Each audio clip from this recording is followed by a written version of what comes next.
بسم الله الرحمن الرحيم إن الحمد لله نحمده ونستعينه ونستغفره ونعوذ بالله من شرور أنفسنا ومن سيئات أعمالنا من يهده الله فلا مضل له ومن يضلل فلا هادي له وأشهد أن لا إله إلا الله وحده لا شريك له وأشهد أن محمدا عبده ورسوله. Donc concernant le cours d'aujourd'hui, chers frères et sœurs, il concerne l'explication de Al-Arba'in al-Nawawiya, les 42 hadiths de l'imam al-Nawawi, et nous sommes arrivés au hadith 31 que nous allons expliquer aujourd'hui. À savoir que les lives, quand ça va concerner, Inch'Allah, Kitab al-Tawhid, ça sera en vidéo. Pourquoi? Parce que nous avons commencé en vidéo. Et lorsque ça concernera Minhaj al-Salikin, ça sera en vidéo. Par contre, l'Arba'in al-Nawawiya, je le fais simplement en audio. Pourquoi? Parce que ça fait déjà des mois que j'enregistre en audio. Donc, je ne voyais pas l'utilité de faire une vidéo. C'est pour garder la même continuité. Donc, nous commençons. Hadith 31. عن أبي العباس سهل بن سعد الساعدي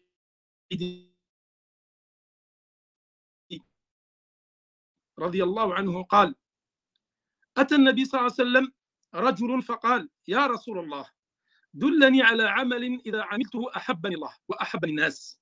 فقال رسول الله صلى الله عليه وسلم: ازهد في الدنيا يحبك الله وازهد فيما في أيدي الناس يحبك الناس. حديث حسن رواه ابن ماجه وغيره بأسانيد حسنة. Je traduis. D'après Abu al-Abbas, Sahl ibn Sa'd al-Sa'idi, qu'Allah a dit, un homme vint au prophète sallallahu alayhi wa sallam et a dit: ô messager d'Allah, guide-moi vers un acte que si je le fais, Allah m'aimera et les gens m'aimeront. Le messager d'Allah a alors dit: passe-toi de ce qui est ici-bas, Allah t'aimera. Passe-toi de ce qui est entre les mains des gens et les gens t'aimeront. Hadith bon, rapporté par Ibn Majah et d'autres avec des bonnes chaînes de transmission. Il s'agit d'un hadith qui est énorme. Tout d'abord, les savants, ils ont mentionné, comme je l'ai déjà dit sur certains hadiths lorsque nous avons commencé l'Arba'in Nawawiya, c'est que ce hadith-là, il fait partie des hadiths sur lesquels gravite l'islam. C'est un hadith qui est très important. Ici, l'homme, donc, qui était un compagnon et qui est venu demander au prophète sallallahu alayhi wa sallam qu'il l'oriente vers quelque chose qui va faire que cette chose-là, cet acte d'adoration-là, va faire qu'Allah va l'aimer et que les gens vont l'aimer. Qu'est-ce qu'on en déduit de cette phrase? C'est que le fait de demander est-ce que les gens t'aiment par une chose qui est légiférée, alors cela est légiféré. Et d'ailleurs, le prophète sallallahu alayhi wa sallam ici, il n'a pas réprimandé le compagnon lorsqu'il lui dit: oriente-moi vers une chose pour que les gens ils m'aiment. Le prophète ne lui a pas dit: il ne faut pas que les gens t'aiment, il faut simplement Allah t'aime. Au contraire, le prophète il lui a répondu: délaisse. Donc, il lui a dit: passe-toi de ce qui est bas, délaisse de ce qui est dans ce bande-là, Allah t'aimera. Et délaisse ce qu'il y a entre les mains des gens, et les gens t'aimeront. Donc, cela, on en déduit les savants qu'il était légiféré de se faire aimer des gens à condition de faire un acte qui est légiféré en islam, et en aucunement le prophète sallallahu alayhi wa sallam lui a répondu que cela n'était pas permis. Izhad fi dunya, c'est-à-dire passe-toi de ce qui est dans ce bas monde-là, délaisse ce bas monde-là et fais que ce bas monde-là, c'est une chose qui n'a peu de valeur auprès d'Allah subhanahu wa ta'ala. Et ici, ce hadith, il concerne une chose qui est importante pour le musulman et qui est l'ascétisme. Et c'est quoi l'ascétisme dans ce bas monde? C'est le fait de délaisser ce que cette dunya contient, et nous allons donner différentes définitions de l'ascétisme, car les savants ont donné plusieurs définitions et nous allons en citer quelques-unes. Ici, l'homme, il lui a dit, indique-moi une œuvre pieuse, c'est-à-dire un acte d'adoration qui va lui procurer l'amour d'Allah subhanahu wa ta'ala et celui des gens. Regardez, subhanallah, comme la requête de cet homme-là, elle est élevée. Lui, qu'est-ce qu'il a voulu, cet homme-là? En posant la question, il veut qu'Allah, il aime. Et les gens l'aiment. Donc, l'objectif de ce compagnon, c'était l'amour d'Allah subhanahu wa ta'ala. Et c'est la chose ultime qu'on doit espérer, l'amour d'Allah. Le serviteur, certes, doit aimer son Seigneur. Et tout le monde aime Allah. Mais est-ce que tout le monde est aimé par Allah? Ça, c'est une chose qui est différente. D'ailleurs, les salafs, les anciens, disaient l'important, ce n'est pas aimer qui compte. Ce qui compte réellement, c'est d'être aimé d'Allah subhanahu wa ta'ala. Le fait d'aimer Allah subhanahu wa ta'ala ne suffit pas. La véritable consécration, l'objectif suprême à atteindre, c'est d'être aimé d'Allah subhanahu wa ta'ala. Allah, à ce propos, il dit, si vous aimez vraiment Allah, Sourate 3, verset 31, suivez-moi. Donc ça, c'est le professeur sallam qui parle ici dans le verset du Coran. Si vous aimez vraiment Allah, suivez-moi, c'est-à-dire moi, prophète. Allah vous aimera alors et vous pardonnera vos péchés. Donc, comment acquérir l'amour et la satisfaction d'Allah? C'est de suivre le prophète sallallahu alayhi wa sallam, puisque vous prétendez que vous aimez Allah. Alors, suivez la sunna du prophète sallallahu alayhi wa sallam et en contrepartie, Allah il va vous aimer et vous pardonnera vos péchés. Sourate 30, verset 31. D'ailleurs, dans un autre verset, Sourate 5, verset 54, Allah subhanahu wa ta'ala, qu'est-ce qu'il dit? Allah va faire venir un peuple qu'il aime et qu'il l'aime. C'est-à-dire Allah va aimer ce peuple et ce peuple va aimer Allah. Modeste envers les croyants. Ce peuple-là va être modeste envers les croyants et fier et puissant envers les mécréants qui luttent dans le sentier d'Allah. Donc, pour revenir à l'ascétisme, la définition de l'ascétisme, c'est une des meilleures définitions qui a été donnée, et on va en donner plusieurs, c'est de délaisser les choses de ce bas monde-là qui vont te détourner de l'au-delà. Ça, c'est une des meilleures définitions qui a été donnée.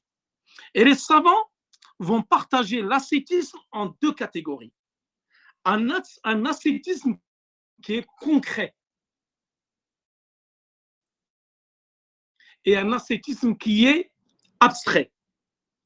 L'ascétisme qui est concret, c'est ce qu'on appelle al-ma'n al-hissi, concret, c'est le fait de délaisser dans cette dunya ce qui va te détourner de l'au-delà.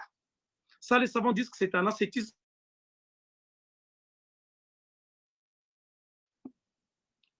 abstrait, c'est le fait de délaisser l'amour de la célébrité, le fait de se mettre au-dessus des gens.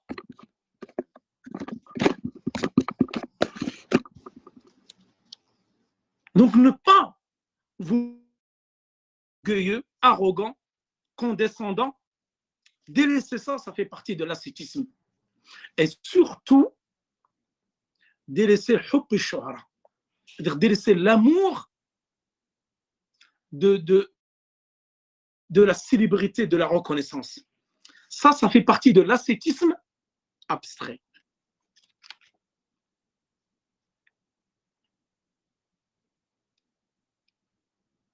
Ensuite,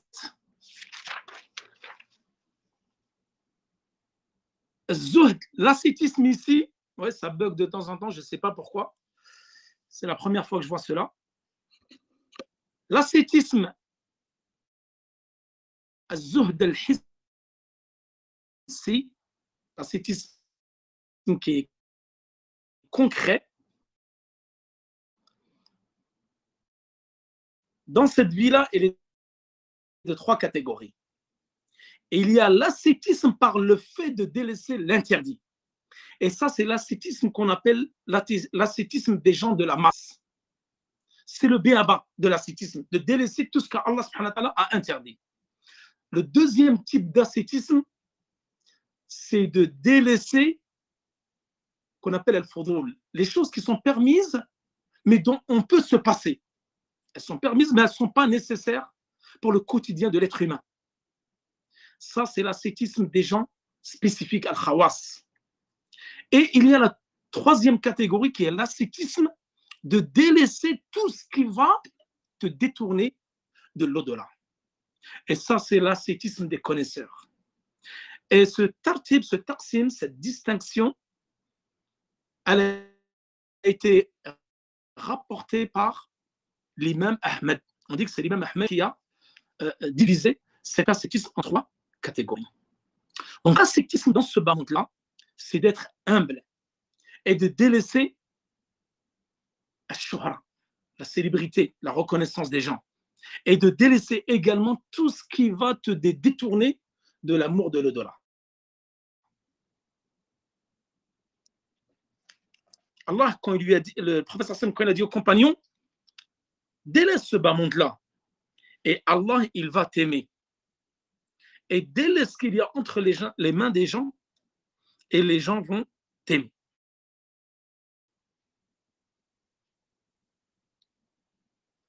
Donc, au niveau de la langue arabe, l'ascétisme, az-zuhd, qu'on appelle az-zuhd, c'est tout acte qui consiste à accorder peu d'importance à une chose. Ça, c'est au niveau linguistique. Donc, le renoncement à ce bas monde se réalise et ce bas monde-là n'est pas dans le cœur des gens. L'important, ce n'est pas de délaisser cette dunya-là, mais c'est de délaisser l'amour de cette dunya qui est dans le cœur. Comme Ibn al-Qayyim, il dit d'après une parole qui est célèbre, l'argent doit être dans tes mains et non dans ton cœur. Et par cela, ça reflète aussi les biens de ce bas monde-là. C'est que tu peux les avoir dans tes mains, mais pas dans ton cœur. Et je vais vous citer une autre définition de l'ascétisme, du zuhd, qui a été rapportée par Abu Muslim al-Khawalani, qui dit « L'ascétisme dans ce monde ne consiste pas à s'interdire ce qui est permis, ni à dépenser tout son argent. L'ascétisme dans ce monde consiste plutôt à avoir une confiance plus sûre en ce qui se trouve auprès d'Allah, c'est-à-dire dans l'au-delà, qu'en ce qui se trouve entre tes mains. » Voilà. Donc c'est plus avoir une confiance en ce qui se trouve dans l'au-delà que ce qui se trouve entre tes mains. Lorsqu'un malheur t'atteint, ton espoir de la récompense ici-bas et la rétribution dans l'au-delà est plus intense que ton désir d'avoir été épargné. Voilà une définition qui a été faite par un pieux prédécesseur qui s'appelle Abu Muslim al-Khawalani. D'autres savants ont donné une autre définition de l'ascétisme, qui est un comportement qui consiste à se détourner de l'illicite et à se contenter du licite. Ça, c'est également une définition. Pour certains savants, ils disent que l'ascétisme, en fin de compte, c'est beaucoup plus large que cela. Cela consiste à renoncer à ce bas monde-là pour cheminer vers l'au-delà. Donc ça, c'est une définition que j'ai déjà donnée en d'autres termes auparavant, qui est beaucoup plus globale et générale. Qu'est-ce qu'il dit Allah subhanahu wa ta'ala dans le Coran, sourate 28, verset 77 ? Et recherche à travers ce qu'Allah t'a donné, c'est-à-dire la demeure dernière, al-akhira. Et n'oublie pas ta part en cette vie-là. Donc, il ne suffit pas, il ne faut pas faire abstraction totalement de la vie d'ici-bas, mais délaisser ce qui va t'empêcher d'acquérir l'au-delà. Donc, voilà les différences. Fais que cette dunya soit dans ta main et non dans ton cœur. Il existe encore d'autres définitions, donc je ne vais pas faire une liste exhaustive et vous ramener toutes les définitions, pour ne pas nous faire trop long, pour nos chers auditeurs. Mais je vais vous donner une définition qui est la meilleure des définitions. Elle a été donnée par Cheikh al-Islam ibn Taymiyyah, car elle correspond aux valeurs enseignées par les versets divins et les hadiths authentiques, et appliquées par les compagnons et les pieux prédécesseurs. Qu'est-ce qu'il dit Cheikh al-Islam ibn Taymiyyah ? L'ascétisme consiste à délaisser ce qui ne procure aucun bénéfice dans l'au-delà. Par exemple, tu veux faire une action où tu veux te procurer un bien de ce delà, dans ce monde-là. Si tu sais que cette chose-là ne t'accorde aucun bénéfice dans l'au-delà, alors délaisse-la. Et c'est ça l'ascétisme en question.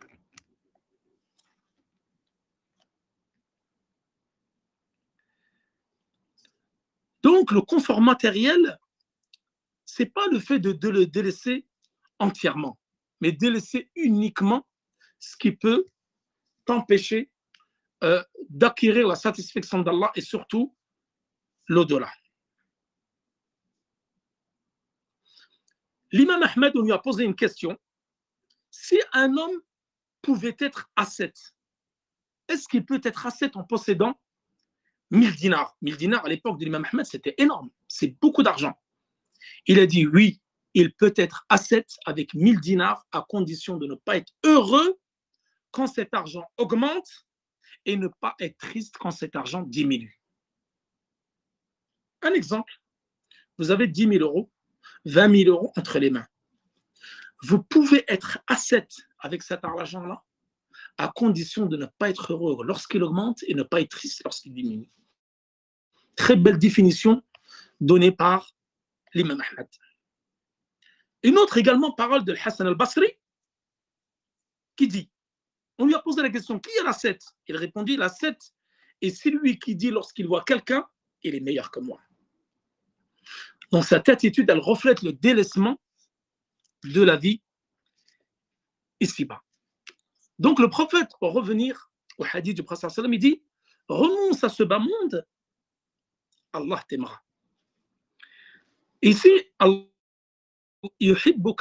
ça c'est un attribut et nom d'Allah subhanahu wa ta'ala. Ça rentre également dans la science du credo, dans la aqidah. L'amour, ici, al-hub, c'est un attribut divin que les savants sunnites, al-sunnah al-jama'a, de la sunna du consensus, attribuent à Allah. Donc c'est un attribut et un nom comme il sied à sa grandeur et sa majesté, et qui ne ressemble aucunement à l'amour que l'être humain peut porter à un autre être humain. C'est un amour qui est propre à Allah subhanahu wa ta'ala. Renonce à ce que, ensuite, le prophète dit, renonce à ce que les gens possèdent, ils t'aimeront. En d'autres termes, ne sois pas attaché à ce que les gens possèdent. Allah subhanahu wa ta'ala, il aime que son serviteur il lui demande des choses. Qu'est-ce qu'il dit concernant le serviteur? Demandez-moi, je vous donne. Alors que les gens, lorsque tu leur demandes, ils se sauvent. C'est l'inverse d'Allah subhanahu wa ta'ala. D'ailleurs, ne jamais chercher à voir ce que les gens possèdent. Et ne demandez rien aux gens. Demandez plutôt à Allah subhanahu wa ta'ala. La différence entre Allah subhanahu wa ta'ala et les gens, c'est qu'Allah aime que tu lui demandes, alors que les gens détestent que tu leur demandes. Je vais vous citer 2 vers d'un poème de Abu Sulayman al-Khattabi qui dit La tas'alanna bani Adam hajatan wa sal alladhi abwabuhu la tuhjabu Allahu yaghdibu in tarakta su'alahu wa bani Adam hina yus'alu dhabu. Ne demande pas aux enfants d'Adam quoi que ce soit, demande à celui dont les portes ne se referment jamais. Allah se met en colère contre celui qui ne lui demande rien. Et les enfants d'Adam se mettent en colère lorsque une chose leur est demandée. Subhanallah. Donc, ne jamais rien demander aux gens. Même cela, si cela peut être permis en certaines circonstances. Car à force de demander, les gens veulent se sauver de toi. Alors que si tu demandes à Allah, il se réjouit de toi et il te donne tout ce que tu demandes.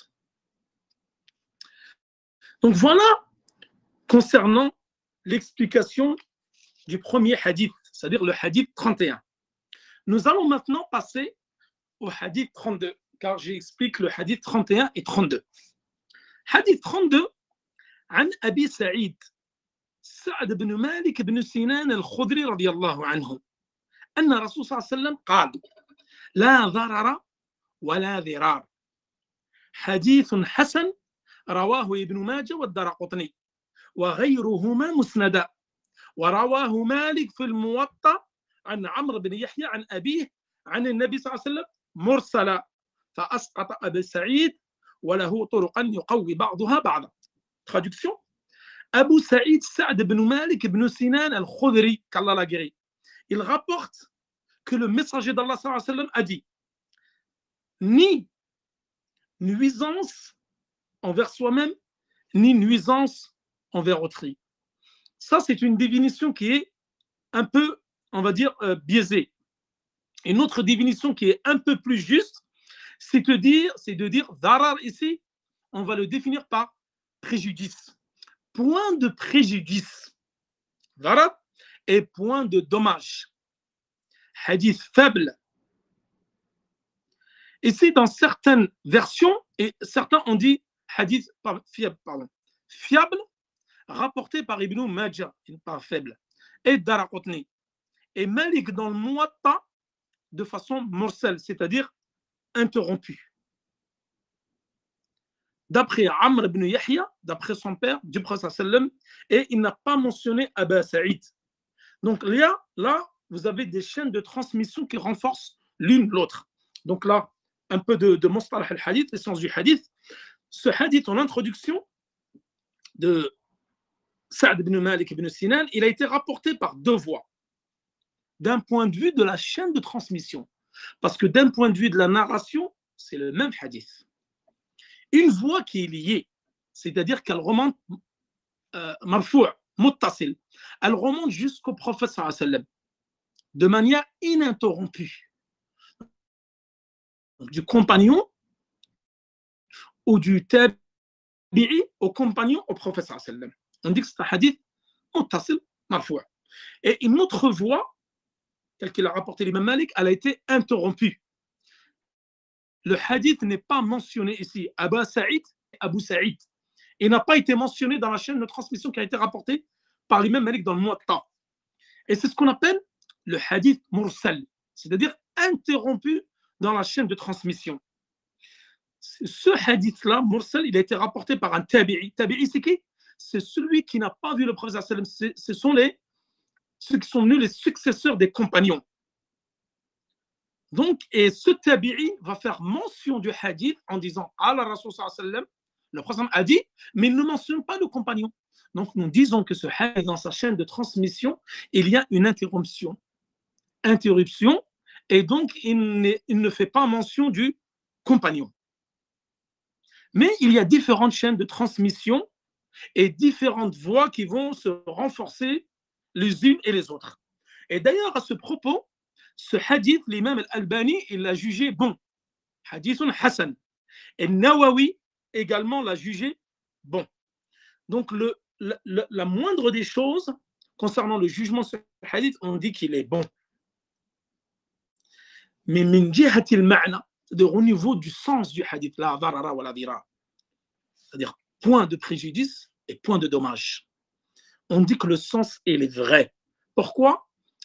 Parce qu'il y a une qa'ida kulliya, c'est-à-dire une règle au niveau des fondements de la jurisprudence qui dit ad-darara yuzal, c'est-à-dire le dommage, le préjudice, on l'enlève.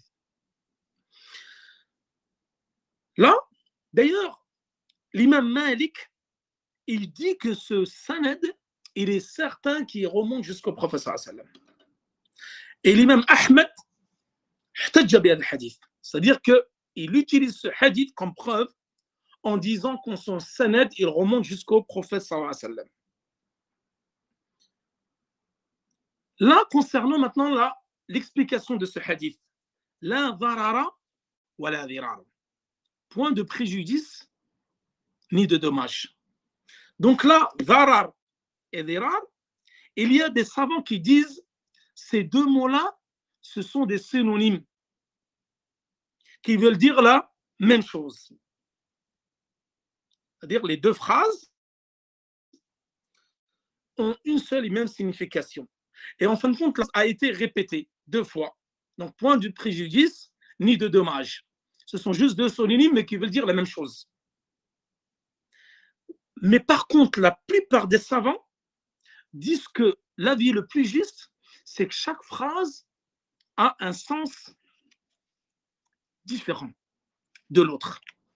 Et d'ailleurs, les savants, à ce propos, ils disent que lorsque 2 phrases comme ça, qui sont synonymes, qui sont citées ensemble, on dit que lorsqu'elles sont différentes, c'est-à-dire le fait de citer une phrase nouvelle, muqaddam, c'est-à-dire qu'on va la devancer, la mettre en avant, plutôt que dire qu'en fin de compte, ce sont 2 phrases qui se répètent. Donc les 2 termes, dire que c'est la même chose et qu'il faut répéter pour insister, donc on insiste sur la signification, c'est un avis de certains savants. Mais l'avis le plus répandu et le plus juste, comme je vous ai dit, c'est que ce sont 2 sens différents et nous allons en donner la signification maintenant. Et les savants ont beaucoup divergé concernant l'explication de ce hadith. C'est-à-dire, que signifie point de préjudice, point de dommage? Je vais vous donner différentes définitions que les savants ont données, ou plus différentes explications. Certains savants ont dit la darara, c'est-à-dire point de préjudice, c'est-à-dire que pas de préjudice qui est égal au fait qu'il y a un intérêt en commettant ce préjudice.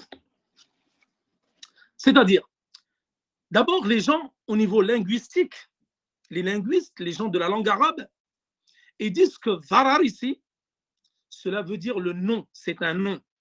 Virar, c'est le verbe. Donc déjà, ils différencient les 2 termes. Un qui veut dire le nom et l'autre qui veut dire le verbe. Et les savants disent que la varar, donc pas de préjudice, c'est-à-dire que tu ne fais pas de préjudice à quelqu'un et tu ne fais pas de préjudice à toi-même. Et l'invirar, c'est-à-dire que tu ne fais pas de préjudice à quelqu'un d'autre, comme il te fait le préjudice à toi-même. C'est-à-dire, ne vous faites pas mutuellement préjudice.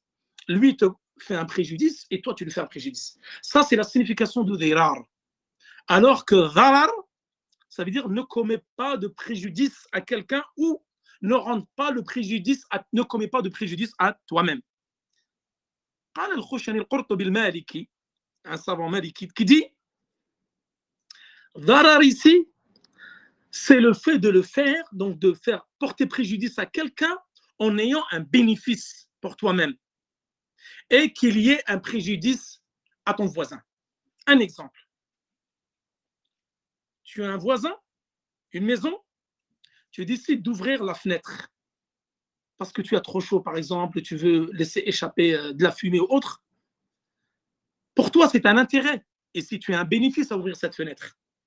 Mais si, en ouvrant la fenêtre, tu vas porter préjudice à ton voisin, parce que peut-être qu'il a la fenêtre ouverte et tu vas le voir, ou peut-être que la fumée va rentrer chez lui, ou les odeurs autres. Donc là, ils disent que ce préjudice-là, donc tu n'as pas le droit d'ouvrir la fenêtre ici, car tu as commis un préjudice à autrui, alors que toi, tu as eu un bénéfice, un intérêt en contrepartie.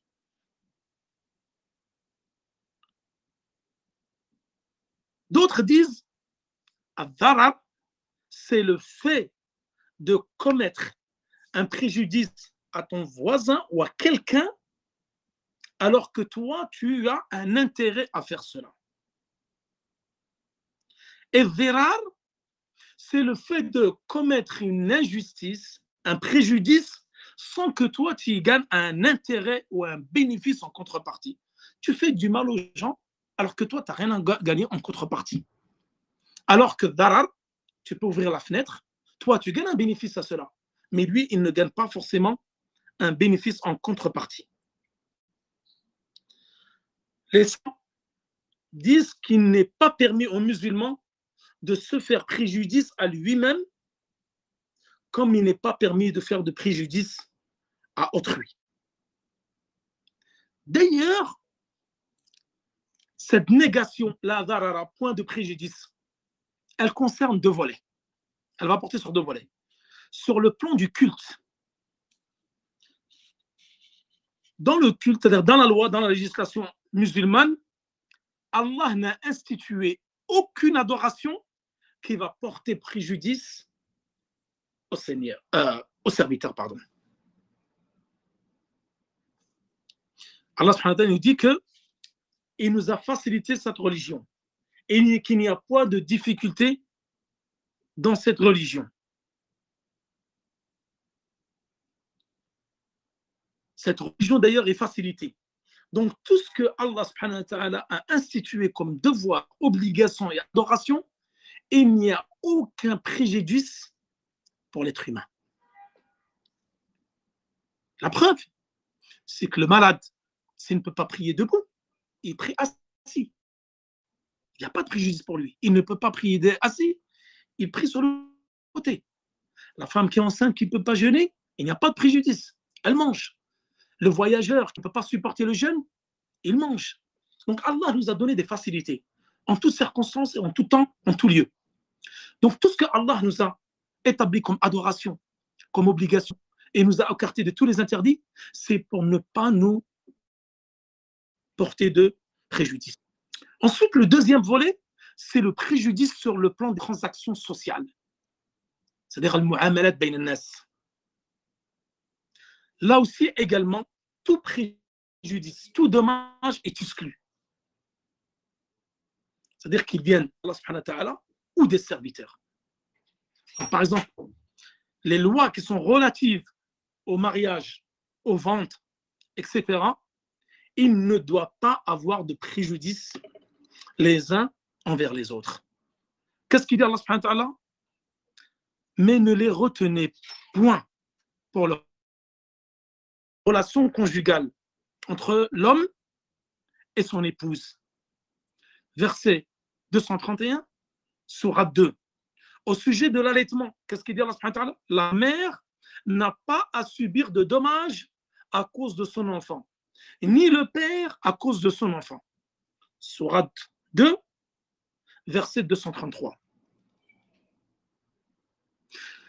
D'ailleurs, dans un autre verset, sourate 4, verset 12, après exécution du testament au paiement d'une dette sans préjudice à quiconque.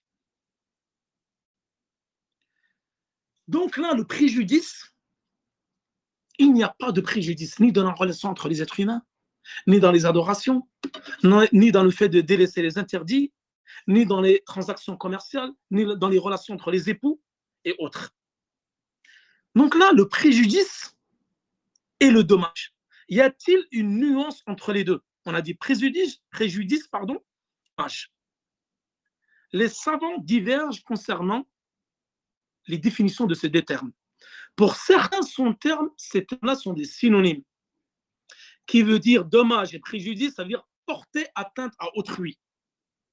Pour d'autres savants, le préjudice à darar, il concerne le volet de la loi, uniquement ce qui est dans le shara, tandis que le dommage, il concerne les serviteurs.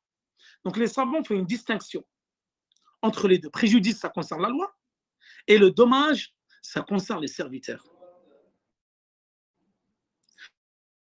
D'autres savants affirment que le préjudice signifie porter atteinte à autrui pour un intérêt, alors que le dommage est une atteinte sans raison. Et d'ailleurs, ça, je l'ai déjà dit auparavant, et ça, c'est l'avis d'Ibn Abd al-Barr et d'Ibn Abd al-Barr al-Maliki et Ibn Salah al-Shafi'i. Et c'est l'avis qui est le plus prépondérant pour plusieurs raisons. Tout d'abord,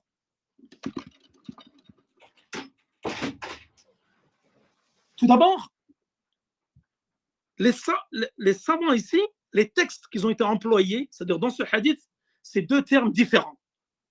Cela montre qu'il y a une nuance entre les deux mots. Zarar et zirar, ce n'est pas la même chose. Donc dans ce hadith, il ne fait pas mention de l'insistance de deux choses qui sont équivalentes et qu'on répète. Non. deux sens différents. Et dans la langue arabe, Dhirar, ça connote la réciprocité, ce qui n'est pas le cas de Dharar. Ça, j'en ai déjà parlé plusieurs fois dans le cours.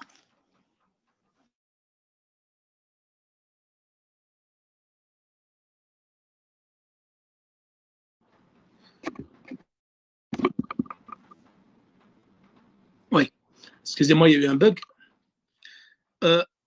Donc là, pour l'imam Ahmed et l'imam Malik, ils disent qu'il faut détailler cette forme de nuisance avant de statuer. Et ils disent que l'imam Malik Ahmed, toute nuisance n'est pas forcément interdite. Elle sera permise lorsqu'une pratique courante et que l'intérêt de le faire est évident. Je vais vous donner un exemple.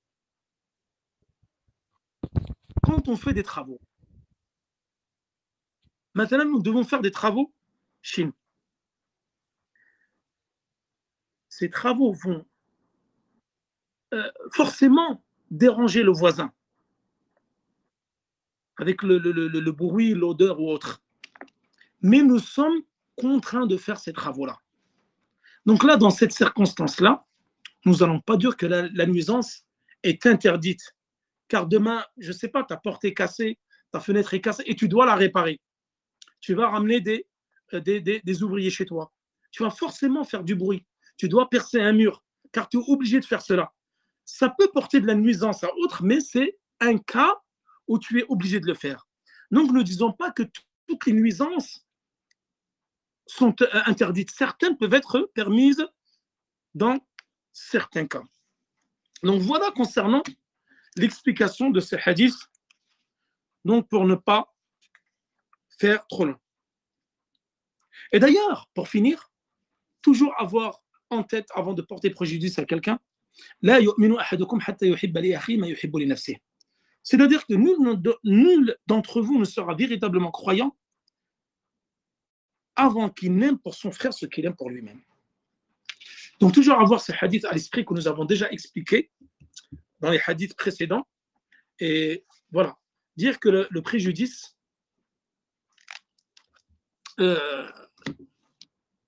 il faut l'éviter en toutes circonstances. Et donc avec cela, nous avons fini l'explication de ces hadiths. Et juste un petit aparté de ne pas oublier nos frères en Palestine, dans vos doigts, donc tous les jours, dans vos doigts, dans soujoud, dans vos prières, en dehors de vos prières, pendant les moments où la doua est acceptée, ne pas oublier de faire doua pour nos frères palestiniens qui subissent les atrocités des sionistes occupants. وصلى الله على نبينا محمد وعلى آله وصحبه وسلم والله تعالى أعلى وأعلم والسلام عليكم ورحمة الله وبركاته.